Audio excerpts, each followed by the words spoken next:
bonjour à tous. Merci d'être là de si bon matin.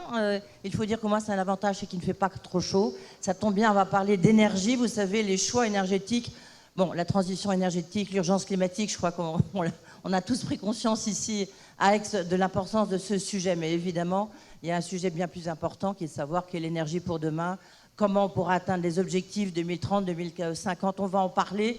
Et je pense que c'était difficile d'avoir un panel aussi prestigieux pour parler de cette question, puisque nous avons les principaux intervenants, les principaux acteurs. Alors justement, je vais vous les présenter, même si vous les connaissez, par ordre d'entrée en scène, pour pas qu'il y ait de doute possible. Luc Rémont, qui est le président d'EDF. Luc Rémont, bonsoir, bonjour. C'est l'habitude de dire bonsoir, c'est pour ça.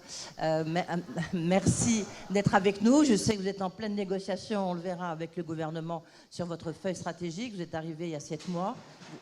Vous avez peu parlé, donc on va vous entendre avec grand intérêt. Ensuite, ce sera Catherine MacGregor, qui est la directrice générale d'Engie, qui sera avec vous. Alors là, Catherine, bonjour, merci d'être là. Vous avez un choix énergétique, vous avez suivi votre trace. Ça fait un an et demi que vous êtes 2 ans à la tête, 2 ans et demi que vous êtes à la tête d'Engie. À vos côtés, Patrick Pouyanné, qui est le patron de Total. Total Énergie, il faut dire ça maintenant parce qu'évidemment, il y a plusieurs énergies. Je vois que vos équipes me rappellent à l'ordre. On verra avec vous pourquoi il y a une demande de plus en plus forte, alors qu'on parle de décarbonation du pétrole. Vous nous direz pourquoi on a besoin de l'énergie fossile. Ensuite, à vos côtés, c'est Arnaud Piéton, qui est le directeur général de Technip. Lui, c'est toutes les infrastructures, notamment pétrolières. Il peut faire des infrastructures décarbonées. On lui posera la question, est-ce que vos clients vous en demandent ou pas? C'est une manière aussi de prendre un peu le pouls de la décarbonation, si elle est vraiment en route. Et puis, à mes côtés, c'est Casca Sadamori, qui est directeur des marchés de l'énergie et de la sécurité à l'Agence internationale de l'énergie. C'est dire si ces propos, là encore, sont très attendus. Je vous propose tout de suite de passer la parole à un des meilleurs experts en la matière, Patrice Geoffron, membre du Cercle des économistes que vous connaissez par cœur, qui est en charge du Centre de géopolitique de l'énergie et des matières premières.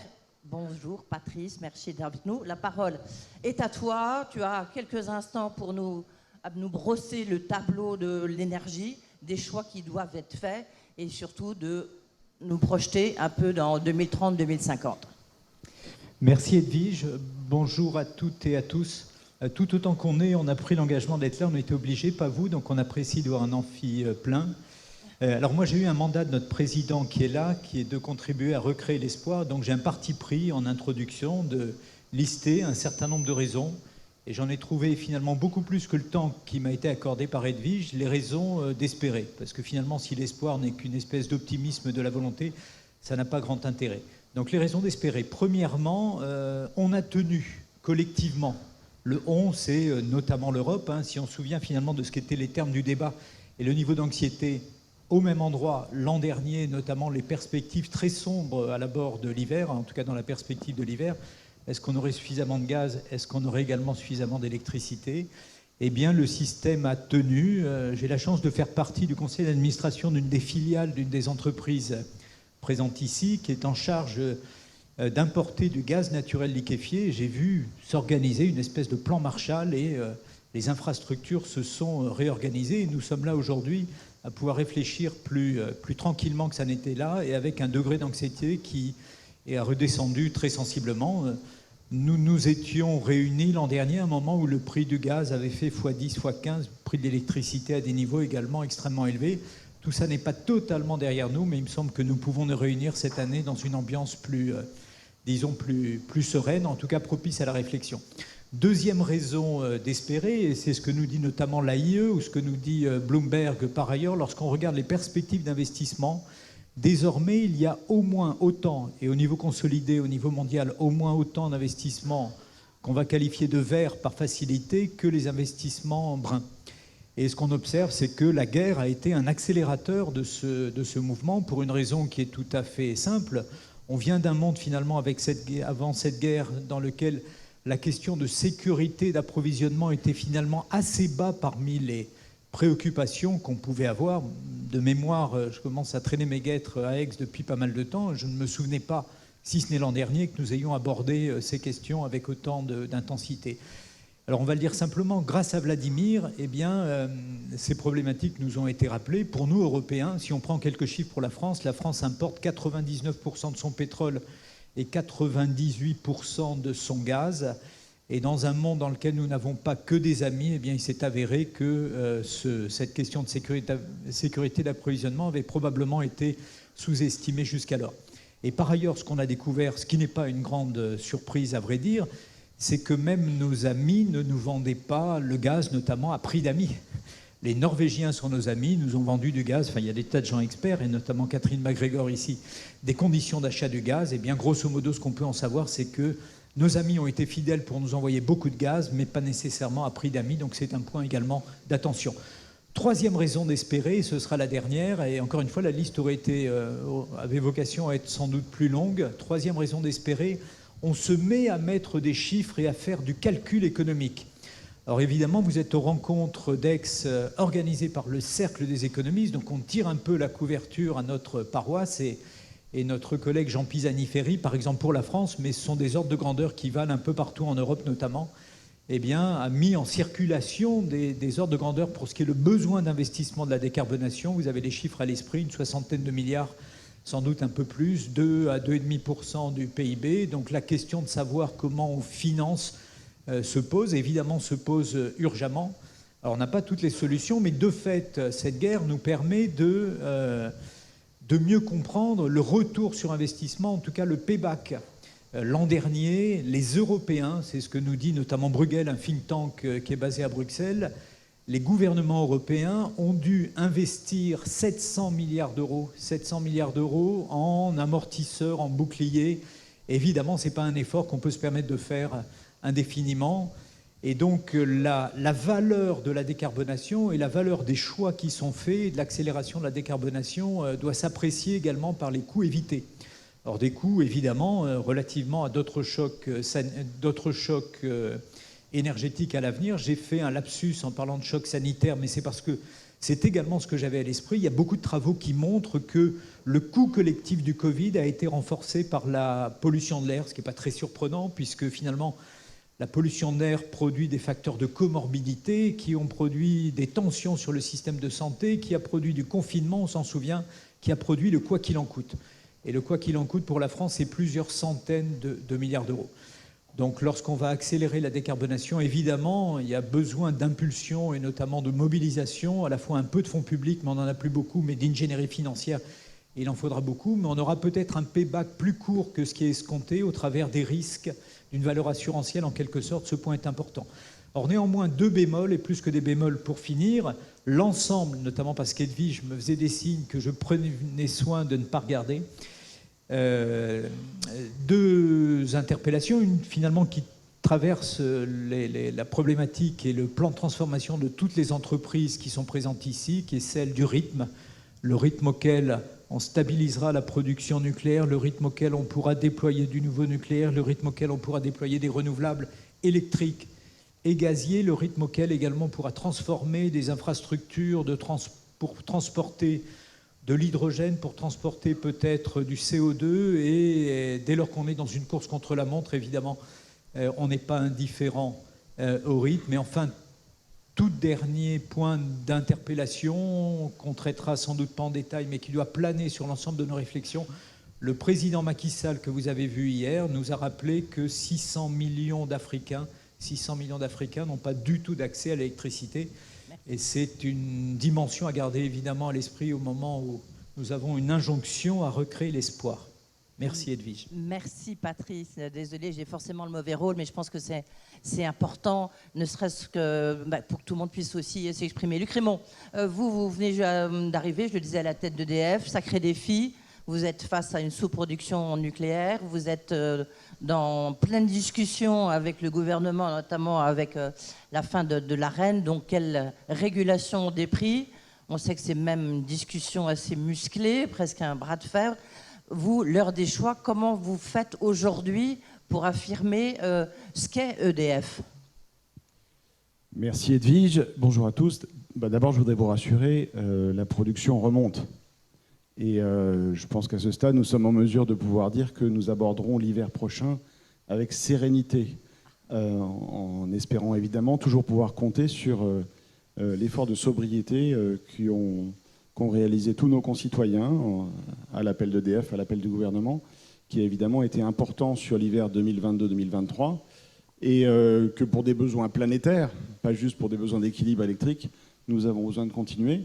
Mais avec cet effort et avec la poursuite du redressement de la production nucléaire d'EDF, nous pouvons aborder l'hiver prochain avec sérénité. Je voulais commencer par ça, puisque c'était le début de votre question, Edwige. Ensuite, l'heure des choix, c'est des choix stratégiques pour notre pays sur l'ensemble du mix énergétique. Le premier élément, je pense qui fait consensus, c'est le besoin de continuer de décarboner à marche forcée, parce que l'horloge climatique, malheureusement, s'accélère. Et la décarbonation à marche forcée, elle nous amène à regarder toutes les technologies qui permettent la décarbonation. Parmi les technologies qui permettent la décarbonation, l'électricité l'électricité décarbonée est celle qui a le plus fort potentiel de décarbonation. Et donc, notre devoir en tant qu'entreprise électrique, EDF, c'est évidemment d'ouvrir le chemin et d'aller le plus loin possible dans le fait de mettre à disposition, d'acheminer, de rendre disponible sur place l'électricité pour l'ensemble de nos concitoyens dans les plus grandes mesures possibles dans la durée. Et pour cela, il nous faut bien sûr continuer d'opérer le mieux possible les moyens de production que nous avons aujourd'hui, mais aussi faciliter la création de nouveaux moyens de production. Dans les années qui viennent, l'électricité va voir sa part d'usage énergétique augmenter, et pour cela, nous avons besoin de plus d'électricité. La bonne nouvelle, c'est qu'il y a d'autres moyens de production d'électricité qui arrivent que le nucléaire, donc nous avons une diversité de moyens de production qui s'enrichit sur le territoire national et à l'échelle européenne, avec des capacités renouvelables qui augmentent, avec des capacités décentralisées qui vont augmenter de plus en plus. Mais il nous faut aussi être capable d'assurer un équilibre de système électrique. L'électricité, c'est un système, ça permet l'échange instantané d'énergie d'un bout à l'autre de l'Europe. C'est une faculté qui est unique, mais pour ça, il nous faut un équilibre de système. Cet équilibre de système, il doit être assuré par des réseaux et il doit être assuré par la faculté de produire à la commande de l'électricité décarbonée. Et c'est sur cet aspect-là qu'il nous faut focaliser notre attention. Le nucléaire est aujourd'hui la seule technologie qui permette la production à l'échelle des besoins d'un pays et de la plaque européenne d'électricité décarbonée. Il y en aura peut-être d'autres demain qui viendront prendre une place aussi, c'est souhaitable. Mais entre-temps, il nous faut continuer de développer le nucléaire et l'hydroélectricité comme les deux moyens de production commandables d'électricité décarbonée. C'est l'enjeu principal d'EDF. Pour ça, il faut un modèle économique. Alors, vous avez mentionné des discussions qui sont normales. Et je ne prends pas les qualificatifs que vous leur avez donnés. Il est normal pour tout opérateur d'avoir des discussions stratégiques sur la façon dont son modèle économique, qui au passage est ce modèle économique de tout le secteur, pas juste celui d'EDF, va permettre d'aborder une courbe d'investissement qui est sans précédent dans l'histoire. Même lorsque nous avons construit le parc nucléaire dans les années 80-90, nous n'avions pas en même temps à investir sur un parc existant et nous n'avions pas en même temps à investir plus que jamais sur les réseaux pour permettre de faire entrer sur le réseau des dizaines, des centaines de productions décentralisées qui permettent aujourd'hui d'avoir plus d'électricité. C'est tout cela qu'il nous faut être capable d'aborder ensemble dans un choix de société qui évidemment doit avoir son modèle économique et son modèle de prix pour nos concitoyens qui n'a aucune raison de ne pas être soutenable. Il doit être compétitif et soutenable. On va y revenir, bien sûr. Et donc ce sont les discussions qui sont nécessaires en ce moment et qui sont tout à fait professionnelles et constructives. Juste une question, parce que vous êtes dans le temps long, le moins qu'on puisse dire. Est-ce que vous pouvez accélérer la construction sur les EPR? On sait que c'était un des questions qui a été soulevée par le président de la République. Est-ce qu'aujourd'hui, un EPR, ou demain, vous pourrez le construire en combien de temps? Sachant que vous venez de donner le top départ pour l'EPR 2 de Penly. Vous savez, toute industrie fait bien quand elle fait beaucoup. Et l'industrie nucléaire, elle a, depuis 20 ans, elle a essentiellement maintenu un parc existant. Et elle a prouvé, d'ailleurs, l'année dernière, que quand il s'agissait de maintenir à très grande échelle face à un problème industriel, elle était capable de réagir très vite, puisqu'en 12 mois, nous sommes passés de l'identification d'un problème nouveau à son traitement industriel. La construction de nouveaux réacteurs, c'est une pratique qui a été limitée dans son échelle depuis 20 ans. Donc ça veut dire quoi? Ça veut dire qu'il vous faut beaucoup de temps toujours. Donc notre principal défi, et j'ai confiance dans le fait que nous allons le réussir, c'est de revenir à une construction à l'échelle et au gain de productivité que toute industrie réalise quand elle fait beaucoup. Et nous allons y arriver, mais pour ça, il nous faut nous lancer d'emblée dans une échelle soutenue de construction rapide, cadencée, de plusieurs réacteurs. Et c'est l'enjeu, c'est le défi qui est lancé à EDF et qu'EDF relève. Merci beaucoup, Luc Rémond. Catherine MacGregor, vous avez été, on le disait, là, 2002 a été un tournant dans l'énergie, avec notamment la guerre en Ukraine et les conséquences que ça avait sur l'approvisionnement russe. Vous êtes multicarte, si j'ose dire, chez Engie. Comment est-ce que vous faites vos choix, vous affirmez les choix qui ont été faits? Bonjour à tous. Alors, moi, je vais utiliser l'expression de Luc de système, mais l'élargir davantage, car il ne s'agit pas juste de construire un système électrique, mais bien un système énergétique. Avec quelques convictions et quelques choix forts, effectivement. Celui d'accélérer les moyens de produire de l'électricité bas carbone, et pour ça, massivement investir dans les renouvelables. Donc nous, chez Engie, on a fait une simulation et un scénario de décarbonation à l'horizon 2050. Très clairement, au niveau européen, la consommation d'électricité va augmenter massivement. On dit à peu près à 80%. Et donc, il faut investir, accélérer dans les énergies renouvelables. Je fais une petite parenthèse sur les énergies renouvelables parce que souvent en France, c'est vrai qu'on a un tropisme nucléaire et le nucléaire est une énergie extrêmement importante pour la France. Mais souvent, on a tendance à penser que finalement, les renouvelables, c'est pas vraiment sérieux. C'est bien, mais voilà, pour l'industrie, ça va juste pas le faire. Donc peut-être un petit exemple, moi, qui m'a frappé, c'est qu'au premier semestre 2023, en Allemagne comme en Espagne, donc deux pays avec des géographies, des ressources très différentes, les énergies renouvelables, c'était plus de 50%.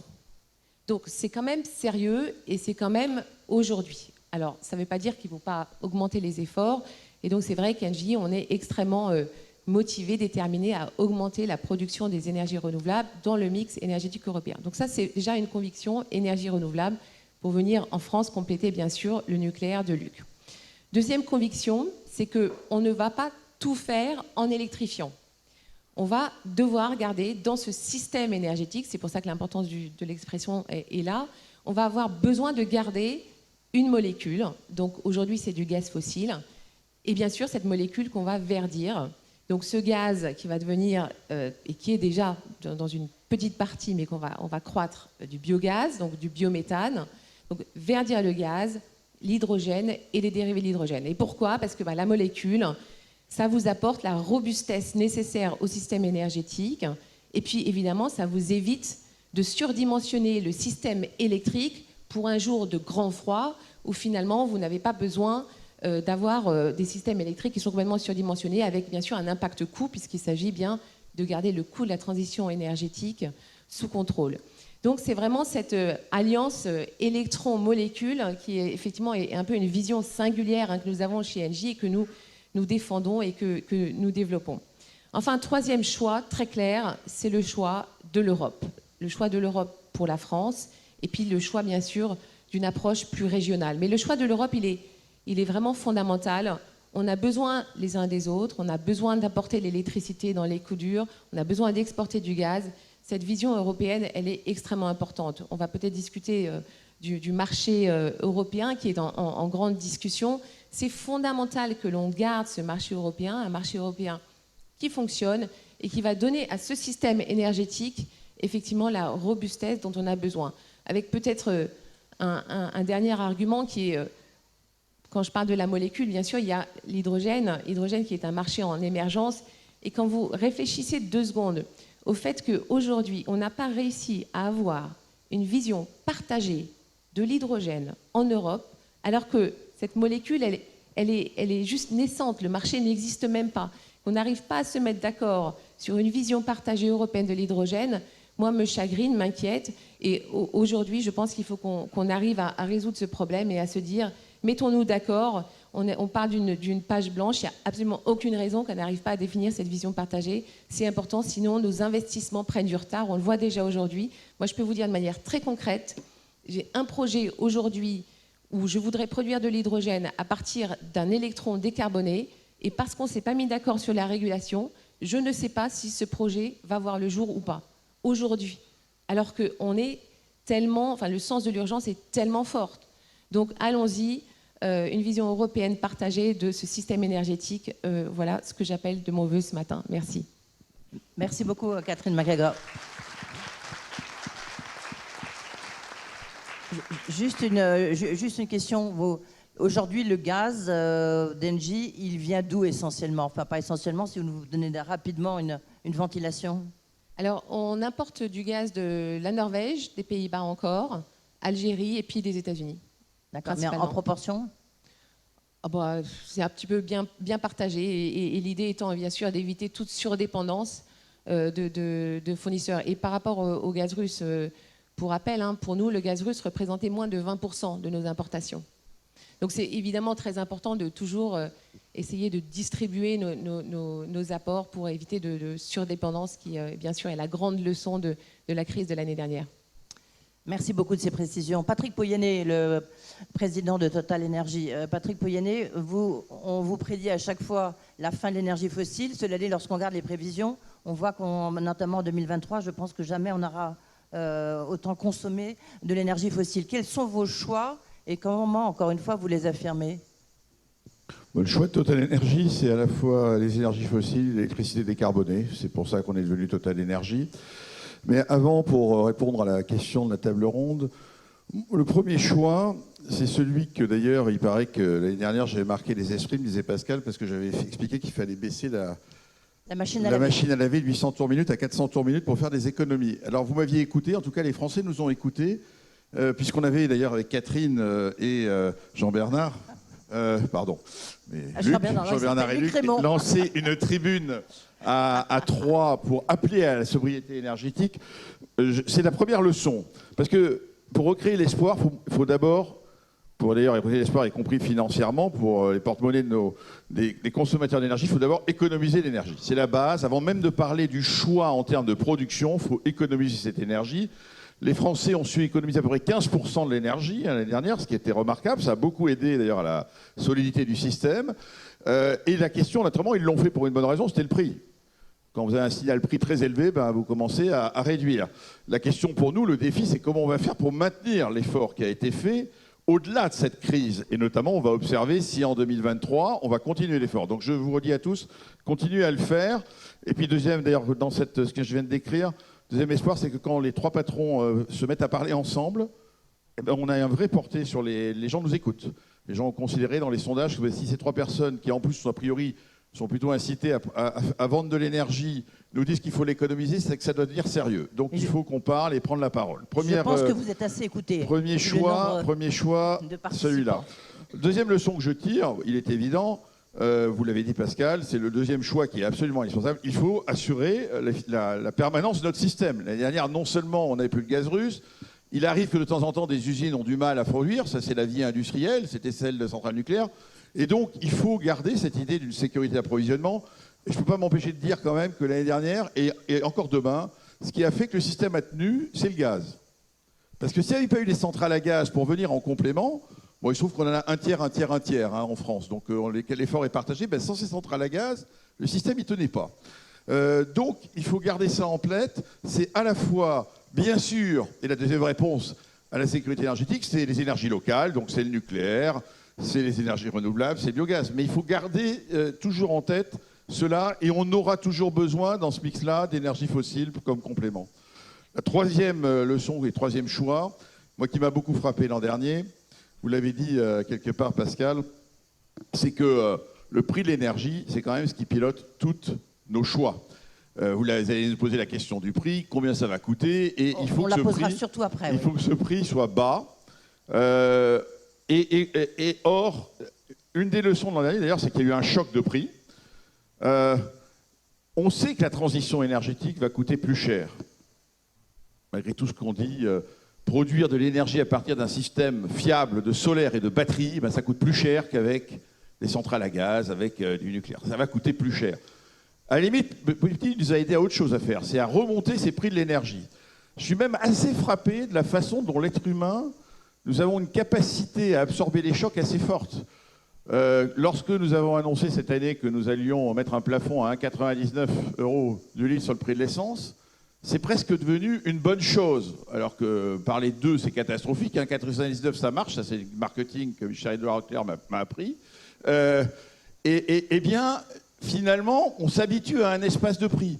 Tout à l'heure, vous avez dit, l'un de vous, le prix du gaz, finalement, il est revenu normal. Enfin, écoutez, pour moi qui vends du gaz, je peux vous dire qu'il est resté élevé. Parce qu'on est passé en Europe d'un prix qui, en gros, a fait x3, x2,5 par rapport à l'antécrise. Et on considère, parce qu'il est plus bas de l'hystérie de l'année dernière, qu'il est effectivement bon marché. Donc de tout ça, c'est d'ailleurs... Non mais honnêtement, je pense que c'est quelque chose qui est important, parce qu'il va falloir habituer les consommateurs à payer un peu plus cher leur énergie. On voit bien qu'il faut le faire graduellement.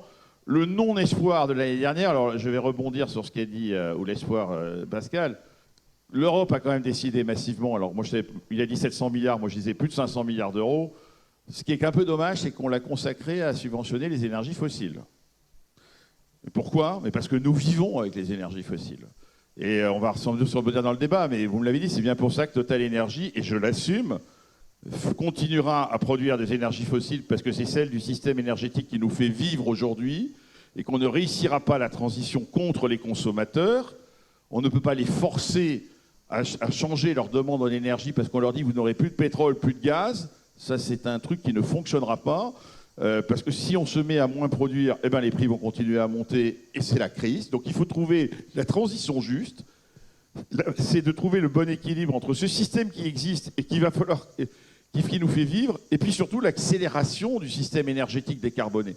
Il faut qu'on investisse massivement, et plus qu'on ne le fait tous, dans nos centrales nucléaires, dans nos énergies renouvelables, dans notre biogaz. C'est ça la vraie priorité. C'est pas de démanteler le système qui nous fait vivre, parce que ça ne fera pas une transition juste. Bon voilà, donc moi je vois dans la crise, c'était une super crise, mais finalement qu'on réfléchit à la réaction qu'on a eue collectivement, plein de motifs d'espoir, et notamment l'un, vous savez, l'homme il innove et il prend des décisions quand il est dans le mur. Ben, on était dans le mur, ben, on a pris des tas de décisions rapides, qui fait que ben, notre système a tenu. Alors effectivement, c'était un peu quoi qu'il en coûte. Donc maintenant, l'objectif c'est de tenir en ramenant tout ça à des prix raisonnables, et on y reviendra dans le débat. Patrick Pouyanné, juste une question, mais est-ce que vous continuez à investir dans les énergies fossiles et dans la production? Ben heureusement. Heureusement. Je suis désolé, un gisement de pétrole, vous savez, ça perd. Le pétrole mondial perd chaque année 4% de sa production si nous ne faisons pas, si nous n'investissons pas. 4% par an. Parce que la pression dans les puits diminue et ils produisent moins. C'est un phénomène naturel. Donc, vous partez en 2022, la production était de 100 millions de barils. Si on ne fait rien, elle est à 96. Et l'AIE nous annonce que la demande va être de 102. Alors vous faites comment pour réconcilier les 96 et les 102? À la limite, pour le patron de Total, c'est vachement bien. Le prix monte à 300 $. Mais ça, vous allez tous en colère. Donc moi, ma vie va devenir infernale. Je l'ai vu l'an dernier. Donc je préfère avoir une vie calme. Et donc je préfère faire en sorte de produire, peut-être pas 102, mais 101, parce qu'il faut quand même qu'on vive d'un peu.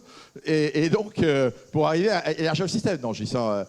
Non, ce que je veux dire, c'est juste essentiel. L'idée qu'il faut... Le problème n'est pas les fossiles. Le problème, c'est les émissions des fossiles. Oui. Et on va y revenir. Mais nous décarbonons. Nous avons, de 2015 à 2023, réduit de 35% les émissions liées à la production du pétrole et du gaz que nous faisons dans le monde. 35%. Donc on s'y est mis. Le méthane a réduit de 50%. Donc c'est les émissions qui sont le problème. Et après... il va falloir trouver une façon de produire une autre énergie et de consommer autrement cette énergie, de la consommer moins, et puis de faire évoluer les modes de transport, etc. Donc oui, j'assume, mais en même temps, j'assume aussi que j'investis 5 milliards dans les énergies renouvelables.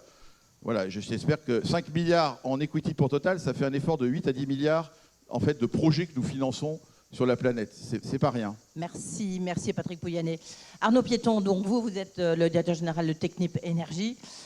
Lorsqu'on a discuté un peu en amont de cette table ronde pour la préparer, vous m'avez dit, mais en fait, c'est plus une addition de choix d'énergie plus qu'une transition écologique ou énergétique. Est-ce que vous pouvez nous dire comment est-ce que vous percevez, puisque c'est vous qui construisez toutes ces infrastructures? Bonjour à toutes et à tous. Effectivement, Technip Energies, c'est l'architecte et le maître d'œuvre des grandes infrastructures du monde de l'énergie. Donc nos clients sont avec moi ici ce matin en partie. On en a des nouveaux qui émergent. Mais voilà, on n'est pas producteur, mais on est architecte et maître d'œuvre. Et dans nos architectures et dans les solutions, c'est 15 000 ingénieurs, Technip Energies, dans 35 pays. Et on déploie des solutions, nos propres technologies et des technologies qu'on a sous licence pour construire cette infrastructure. Et ce qui est intéressant d'observer, c'est qu'on parle beaucoup de transition énergétique, mais plutôt que de transition, c'est quand même le millefeuille. L'épaisseur du millefeuille ne fait que grandir. La couche du charbon n'a pas vraiment baissé, celle du gaz certainement pas, celle du pétrole pas encore. Et on ajoute éolien, solaire, plus de nucléaire, etc. Donc il y a un cumul, une accumulation de production d'énergie plutôt que cette transition énergétique. On a besoin de cette accumulation. Donc les choix que Technip Energies a fait sont les suivants. C'était de dédier les 15 000 ingénieurs de l'entreprise, et c'est la raison d'être de Technip Energies, et c'est le choix stratégique de les dédier au sujet trajectoire net zéro, qui inclut le gaz, qui inclut le LNG, qui inclut les biocarburants, l'hydrogène décarboné, les carburants d'aviation durable, et la circularité, et j'en passe. Donc ça, c'est un choix, parce qu'on parle de l'ordre des choix, fort pour nous, c'était de dédier la ressource aux solutions pour la trajectoire net zéro. L'autre choix qui est, et Patrick venait de le dire, pour lequel on n'a pas le choix en fait, c'est il faut réduire les émissions. Donc, et ça va passer par de l'électrification, de l'efficacité, de la capture de CO2, et aussi le stockage de la bonne énergie, des énergies décarbonées, dont tout le monde qui est un bien précieux, qu'on n'est pas complètement capable aujourd'hui d'exploiter totalement, parce que le réseau ne prend pas toute la quantité d'énergie disponible. Donc il faut réussir à craquer l'équation du stockage de ces électrons propres et d'en faire quelque chose. Il y a plusieurs façons, il y a des batteries, il peut y avoir la molécule, et Technip Energies, ça va être ce pont entre l'électron et la molécule. Mais effectivement, le sujet, c'est juste pas moins d'énergie, mais c'est beaucoup moins d'émissions. Et c'est ce que nous nous attelons à essayer de résoudre. Mais est-ce qu'il y a une demande de la part de vos clients? Parce que vous nous avez dit que vous pouvez faire des pipelines qui sont décarbonés. Est-ce qu'il y a une demande des clients, ou alors ils vous disent non, ça coûte trop cher, on verra ça plus tard? Je vais prendre un exemple très concret. Il y a 2 ans, on a signé un gros contrat, et Total Energy est partenaire de ce développement de GNL au Qatar. Avant de signer un contrat, il y a 2-3 ans d'études d'avant-projet. Les études d'avant-projet avaient démarré absolument de manière très traditionnelle quant à la conception de l'infrastructure. Le client voulait exactement la même chose copier-coller que les phases d'avant. Entre-temps, on a développé des technologies, des solutions arrivent à l'échelle, parce qu'il faut vraiment parler d'échelle quand on parle de décarbonation, et en particulier là, il y avait moyen de capter le CO2 qui sort du puits avant d'être liquéfié. Donc le captage du CO2 pour ensuite aller le séquestrer, le renvoyer dans les aquifères. Bon, ça a été adopté par le client en question. Mais il a fallu 3 ans pour le convaincre, et surtout, il a fallu que Technip Energies trouve un moyen de rendre ces solutions acceptables financièrement pour le client. Donc, il ne voulait pas payer beaucoup plus pour ça, donc il a fallu trouver des solutions. La bonne nouvelle, c'est que on a fait œuvre, si je puis dire, de pédagogie pendant 3 ans. Ça a amené à une signature qui incluait les solutions décarbonées, et que ce qu'on observe aujourd'hui de manière très nette, c'est qu'on a moins besoin de faire œuvre de pédagogie, mais que ces solutions maintenant sont réclamées et sont voulues au moins comme des options.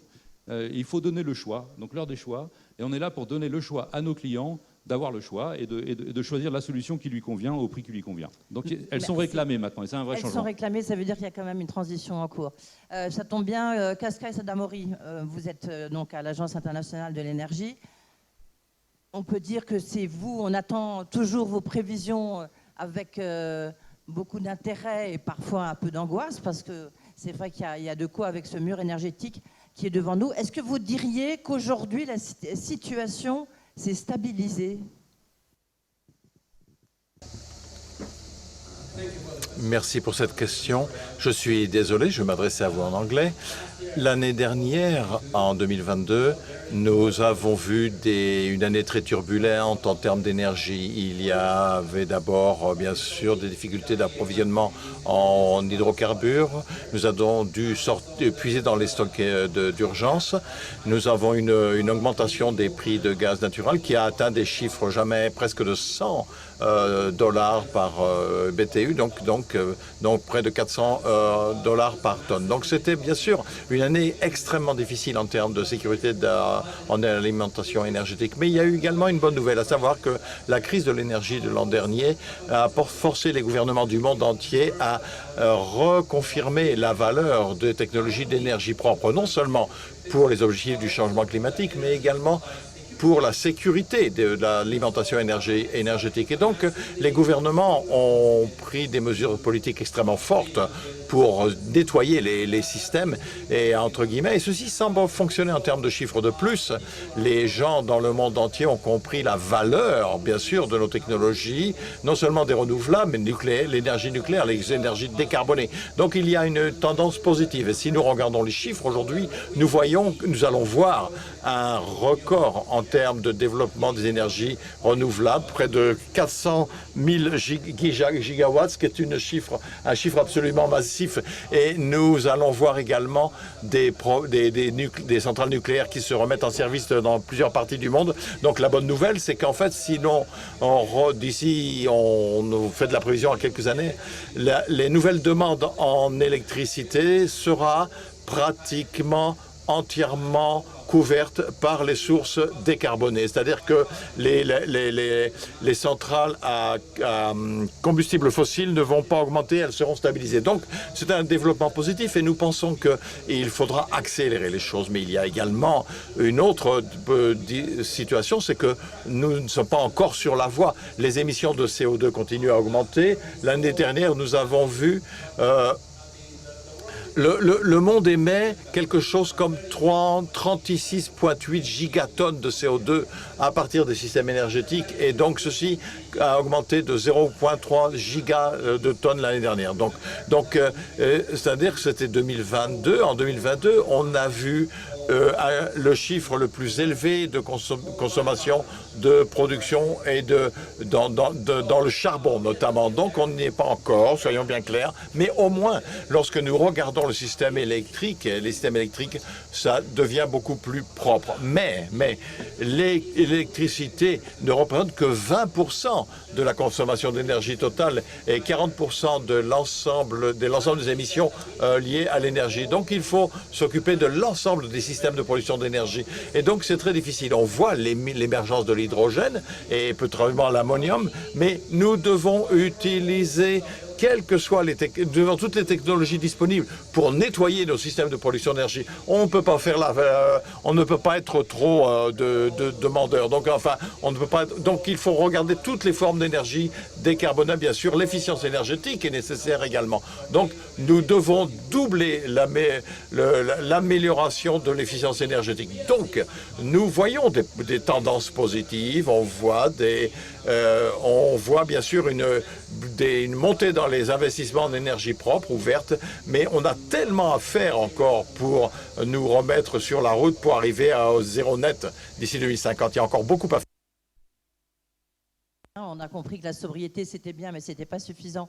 Il faut qu'on accélère. Il y a encore beaucoup de questions à vous poser. Peut-être que vous en avez du reste aussi. Sur la sécurité ou la sécurisation d'approvisionnement, est-ce qu'il y a encore des inquiétudes ou pas? Je ne sais pas qui peut répondre autour de cette table de ronde. Catherine McGregor, Patrick Buanet, qui veut répondre? Mais so much to do. Je ne réponds pas à votre question, Edwige. Pardon, mais je vais répondre à votre question. Mais so much to do, c'est quand même un sacré call for action. Bien sûr, oui. Et donc remettre en perspective que on est parfois paralysé avec nos histoires de régulation en Europe. Il faut absolument qu'on arrête, qu'on dépasse ça et qu'on accélère. Donc c'est vraiment, je pense, un très bon point. Et sur la sécurité d'approvisionnement, effectivement, je pense que grâce aux efforts de sobriété qui ont été soulignés tout à l'heure par Patrick, et puis les efforts d'approvisionnement sur le gaz, on a été aidé par le climat. Les stocks sont pleins. Et donc aujourd'hui, on envisage l'hiver avec relativement sérénité. Peut-être que Luc, tu veux compléter aussi sur la situation du système électrique, parce qu'il y a bien sûr des vases communicants entre la situation sur le gaz et la situation sur l'électricité, il ne faut pas l'oublier. Donc on est plutôt assez serein sur l'hiver. Ça ne veut pas dire qu'il ne faut pas faire preuve de sobriété, évidemment. Et puis peut-être aussi se reposer la question pour l'hiver prochain, parce que les capacités additionnelles de gaz qui viendront alimenter le marché mondial, a priori, ne viendront en ligne qu'en 2026-2027. Donc on va quand même rester sur un système très, très volatile potentiellement dans les mois qui viennent. Patrick, Luc, Non, Patrice, moi je suis un peu moins serein. Je vais vous dire, non pas, parce que d'abord je regarde les prix il y a un an, ils sont plus élevés que les prix aujourd'hui, ce qui traduit le fait qu'il y a un peu de nervosité. Et pourquoi simplement? Parce qu'en matière gazière, oui, les stocks seront pleins en octobre, mais on n'a pas assez de stocks en Europe pour couvrir l'hiver quand il est froid. C'est juste un problème physique. On a un système bizarre, on n'a pas construit assez de stockage. Donc ça veut dire que si l'hiver est froid, il faudra ramener du gaz naturel liquéfié, et la seule façon de le ramener, alors l'histoire du prix d'amis, je suis désolé, ça ne marche pas les prix d'amis dans un marché d'offres et de demandes mondiales. La seule façon de ramener plus de gaz naturel liquéfié en Europe, c'est de le piquer aux autres. Ce qu'on a fait l'année dernière, on a détourné plus de 10% du marché mondial qu'on est allé prendre aux Vietnamiens, au Bangladesh, au Pakistan et aux Chinois pour le ramener en Europe. Et notamment, on a payé cher. C'est nous qui avons fait monter les prix l'an dernier. Hein, il faut vraiment voir. Donc, si on se retrouve avec un hiver froid, on peut devoir être obligé de ramener du gaz naturel liquéfié. On le ramènera, ça je vous garantis. On en assure chacun 50% de la France et on a les moyens, on a plein de productions dans le monde, donc on le ramènera. Mais à ce moment-là, c'est au prix. Voilà. Donc vous aurez tous du gaz et vous serez chaud, le prix, on verra. Patrice ou Luc, Luc Rémond et après quelqu'un qui voulait rajouter quelque chose. Oui, point de vigilance. Je faisais référence au prix d'amis tout à l'heure pour souligner que ça n'a pas de sens et on en a fait l'expérience collectivement l'an dernier. Donc il ne faut surtout pas imaginer que le fait que nous nous réunissions au cœur de l'été dans un climat plus apaisé nous met à l'abri de tout choc à l'avenir. Il y a toute une série de facteurs, notamment la demande asiatique à l'avenir, et puis peut-être à plus long terme ce qui pourrait se passer du côté des États-Unis en cas de retournement dans le cycle politique. Je ne suis pas certain qu'un président républicain nous enverrait aussi massivement du gaz à la fin de la... En tout cas, ça nous conforte dans l'idée qu'il y a une valeur spécifique à la sobriété. Luc Rémond, qu'est-ce que ça y est? Je reviendrai sur la sobriété d'abord, parce que je pense que c'est, on l'a tous dit, hein, c'est le premier facteur qui concourt à la préservation de la planète et qui nous aide aussi à être moins dépendants de tiers. Ensuite, il faut évidemment être le plus disponible possible sur les moyens de production qui ne dépendent pas de tiers. Donc, évidemment, la production électrique décarbonée, elle dépend très peu de tiers. Dans le domaine nucléaire, évidemment, nous approvisionnons notre uranium, mais c'est sur des cycles extrêmement longs. Donc, on n'a pas de dépendance à court terme. Je voudrais surtout dire un mot de l'hydroélectricité. Très rapidement, pardon, excusez-moi, mais parce qu'il y a encore la question du prix. Qui a manqué à l'échelle européenne l'année dernière, parce que non seulement la France, mais tous les autres pays européens étaient face à une sécheresse qui a baissé le niveau disponible hydroélectrique, qui est un des éléments absolument clés de l'équilibre de l'hiver. Ouais. Cette année, on est juste au début de l'été, mais au moins on commence l'été avec des barrages pleins. Voilà. C'est une bonne nouvelle. C'est la raison pour laquelle je m'exprimais tout à l'heure pour dire que vous vouliez ajouter quelque chose serein sur l'approche de l'hiver. Qu'est-ce qu'Aïssa Damori, vous voulez ajouter quelque chose? You want to say something else? No. Quickly, I'm sorry. Je suis tout à fait d'accord. Nous sommes maintenant dans une position confortable en termes de gaz et stockage de gaz, des stocks de gaz en Europe. Nous devons bien sûr injecter moins par rapport à l'année dernière.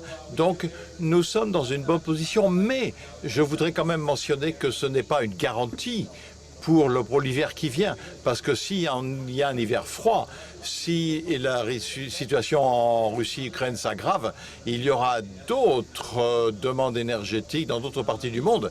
Alors l'Europe peut-être pourrait rencontrer une situation difficile l'hiver à venir. Donc ne soyez pas trop confortables et insouciants. Donc, mais les gaz la disponibilité et du gaz naturel n'est pas une question juste européenne, mais c'est une question qui se concerne.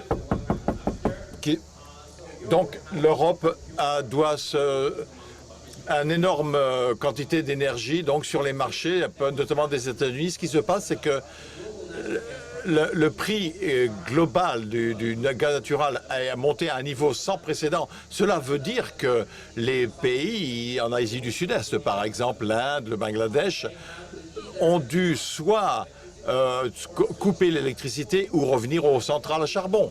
Donc, bien sûr, en fait, le prix du gaz est un facteur, mais il ne faut pas oublier également qu'il y a d'autres parties du monde qui dépendent de cela. Juste rebondir sur le prix. Le président américain, c'est pas lui qui produit le GNL, c'est que des entreprises privées. C'est nous qui sommes le plus gros exportateur du gaz naturel liquéfié américain. La seule chose qui pourrait se passer, qui est un risque majeur systémique, c'est que les républicains décident de ne plus exporter, de stopper les exportations. Et ça, d'ailleurs, je ne suis pas sûr que ça soit sur le gaz que ça puisse venir, ça pourrait venir sur le pétrole un jour. Parce qu'effectivement, les Américains pilotent toute leur politique en fonction du prix domestique du gaz ou du pétrole. Ils ont des ressources.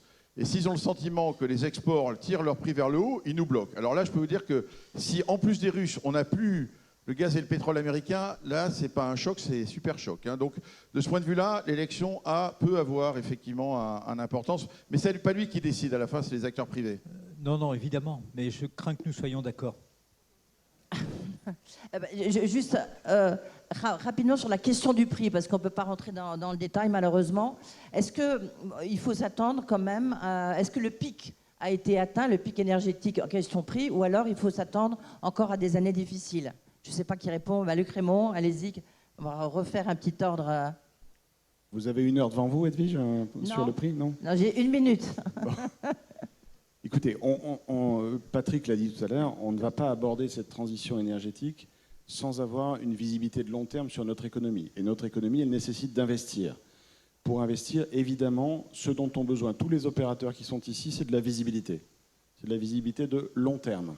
Ce qui manquait principalement, je vais parler du marché électrique qui est d'abord le mien, ce qui manquait principalement dans le marché électrique aujourd'hui, c'est de la visibilité de long terme et la faculté entre des producteurs que nous sommes et les consommateurs qui sont dans la salle et ailleurs de pouvoir contractualiser à long terme. Ouais. C'est la direction qui est prise dans les discussions européennes aujourd'hui et à condition que nous soyons capables d'appliquer cela de façon pragmatique en Europe, je pense qu'un cadre de ce type est de nature à fournir beaucoup plus de stabilité sur les prix et donc d'éviter les prix de guerre. Pourquoi est-ce qu'on souffre aujourd'hui? C'est parce qu'on est dans des prix de guerre.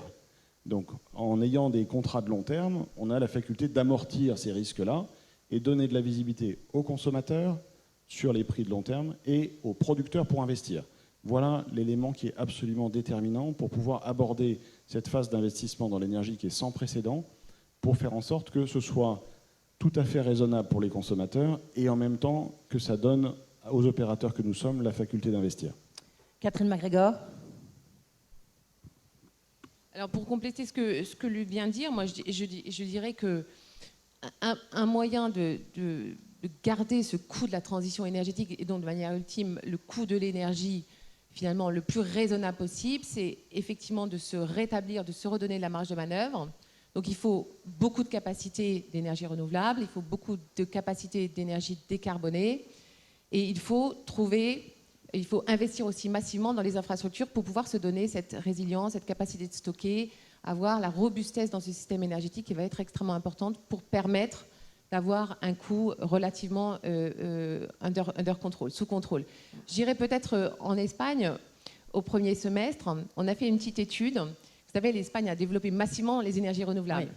Et bien, 135 jours du premier semestre, les prix spot en Espagne étaient bien inférieurs à ceux de la France.